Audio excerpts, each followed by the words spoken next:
Frost for some areas Thursday and Friday morning. Still to be seen, Isaac. I don't have a widespread frost or a widespread freeze in the area, but we've been the beneficiaries of some pretty good rainfall. And as you can see, 1 to 2 inches there highlighted in the yellow from about Laneville, Texas through Marshall and just to the north of Marshall in northern Harrison County. We do have some heavier amounts to the south near Newton and Jasper County. We did have a couple of pretty nasty supercells that moved through that area, but luckily no reports of any tornadoes. Now, as we look at the live Viper radar, we continue to monitor some scattered showers and thunderstorms moving through Louisiana.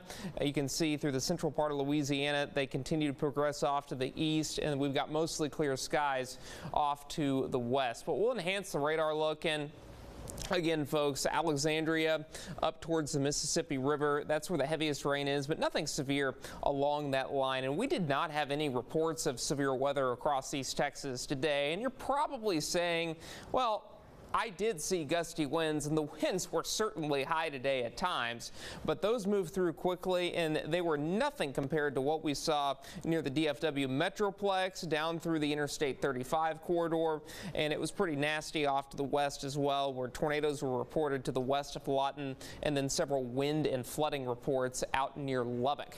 But the fog continues to get fairly dense, and the visibilities have reduced in Anderson and Houston County. You can see less than a mile of visibility there. Still pretty good in Tyler and Longview, but I noticed on my drive in from my break between the 6 o'clock and the 10 o'clock show that we did have some patchy fog beginning to form, so I would not be surprised at all if fog were to increase overnight tonight. But it is cool. Temperatures are in the 50s and 60s, and then as we look at Futurecast, we're not going to see any more rain, but I do want to show you what's going to happen as a front pushes in from the northwest. So the front is to the northwest of DFW at 8 o'clock tomorrow morning.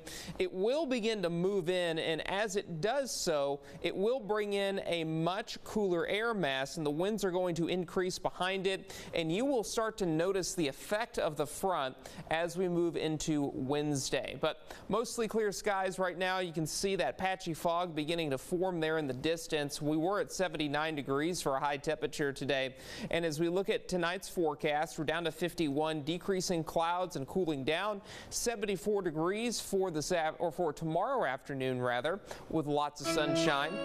Wednesday, we are about 10 degrees cooler, 64, 67 Thursday, 64 Friday. A few passing clouds Saturday before things heat back up into the mid to upper 70s Sunday and Monday. And as we look at deep East Texas, similar deal. Lots of sunshine around, much cooler for Wednesday, Thursday, and Friday. Isaac. Thank you, Carson.